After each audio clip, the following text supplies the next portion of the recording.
Big boss മലയാളത്തിന്റെ ചരിത്രത്തിൽ തന്നെ ഏറ്റവും അധികം വിമർശനങ്ങളും അധിക്ഷേപങ്ങളും നേരിടേണ്ടി വന്ന കോംബോയാണ് ഗബ്രി ജാസ്മിൻ കൂട്ടുകെട്ട് എന്നതിൽ സംശയമില്ല. ഗബ്രി ഷോയ്ക്ക് പുറത്തേക്ക് പോയതിനു ശേഷവും ഇത്തരം അധിക്ഷേപങ്ങൾക്കും കമന്റുകൾക്കും പോസ്റ്റുകൾക്കും ഒന്നും യാതൊരു കുറവും ഉണ്ടായിട്ടില്ല. ഇപ്പോഴിതാ ഗബ്രി ഷോയിലേക്ക് വീണ്ടും എത്തിയപ്പോഴും സമ്മിശ്രമായ രീതിയിലുള്ള പ്രതികരണമാണ് പ്രേക്ഷകരിൽ നിന്നും ഉയർന്നു വരുന്നത്. ഗബ്രി വന്നപ്പോൾ പ്രതീക്ഷിച്ച അത്ര നെഗറ്റീവ് കമന്റ് ഇല്ലെന്നുള്ളതാണ് ശ്രദ്ധേയം. ഗബ്രിയുടെ റീ എൻട്രി പ്രോമോയിൽ വന്ന പോസിറ്റീവ് കമന്റ് കണ്ടിട്ട് ഒരുപാട് സന്തോഷം തോന്നിയെന്ന് ഒരു ബിഗ് ബോസ് ആരാധകൻ കമന്റായി രേഖപ്പെടുത്തിയിരിക്കുന്നത്. എന്തൊക്കെ പറഞ്ഞാലും നമ്മുടെ സമൂഹം ഒരുപാട് മാറി എന്നതിന്റെ തെളിവാണിത്. ചീത്ത പറഞ്ഞവരെ കൊണ്ട് തന്നെ നല്ലത് പറയിച്ച ഗബ്രി നീയൊരു മിടുക്കൻ തന്നെയെന്നും അദ്ദേഹം കുറിക്കുന്നു. ഇത് കണ്ടിട്ടും സഹിക്കാനാവാതെ കുരുപൊട്ടി ഓടി നടന്നു ആ ചെറുപ്പക്കാർക്കെതിരെ വിദ്വേഷ വിഷം ചീറ്റുന്ന ചിലരുണ്ട്. അവർക്ക് നല്ല നമസ്കാരവും. ഷോ കഴിഞ്ഞു, ഗെയിം തീർന്നു, ഇനിയും അവരെ അവരുടെ വഴിക്ക് വിട്ടേക്ക്.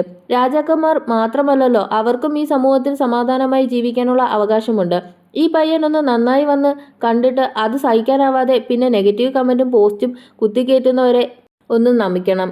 കൊള്ളില്ലാത്ത പ്രവൃത്തി കണ്ടാൽ വിമർശിക്കാം, നല്ലത് കണ്ടിട്ട് സഹിക്കാൻ വയ്യാതെ പിന്നെയും അവരെ ഇട്ട് തേജോവധം ചെയ്യുന്ന മനസാക്ഷിയില്ലാത്ത ഒരു സമൂഹം അവരെ അംഗീകരിക്കത്തില്ല.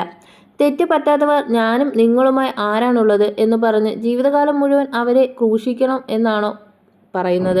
അദ്ദേഹം ചൂണ്ടിക്കാണിക്കുന്നു. ആരൊക്കെ എന്തൊക്കെ പറഞ്ഞാലും ഈ സീസണിലെ യഥാർത്ഥ കണ്ടന്റ് മേക്കേഴ്സ് ജാസ്മിനും ഗബ്രിയുമാണെന്ന് മറ്റൊരാൾ അഭിപ്രായപ്പെടുന്നുണ്ട്. ജാസ്മിന്റെ ഫാമിലിയുടെ എൻട്രിക്കായി കാത്തിരിക്കുന്നത് പോലെ ഗബ്രിയുടെ റീ എൻട്രിക്കായി കാത്തിരിക്കുന്ന കുറേ പേർ ഉണ്ട്. അതേസമയം ജാസ്മിൻ റണ്ണറപ്പ് ആവുമോ വിജയിക്കുമോ എന്ന ചെറിയ സംശയമൊക്കെ ഗബ്രി വരുന്നതിന് മുന്നേ ഉണ്ടായിരുന്നു. അതെന്തായാലും ഇപ്പോൾ മാറിയെന്നാണ് മറ്റൊരാൾ അഭിപ്രായപ്പെടുന്നത്. ടൈറ്റിൽ വിന്നർ ജാസ്മിൻ തലകുത്തി മറിഞ്ഞാലും ആവില്ല എന്നത് മറ്റൊരു സത്യം. ഇനി റണ്ണറപ്പ് പോയിട്ട് 3-ാം സ്ഥാനം കിട്ടുമോ എന്ന് സംശയമാണ്. ലൈവിൽ ആളുകൾ വീണ്ടും വീണ്ടും പഴയത് തന്നെ കാണിച്ചുകൊണ്ടിരിക്കുകയാണെന്നാണ് പിന്നെയും അദ്ദേഹം കൂട്ടിച്ചേർക്കുന്നത്.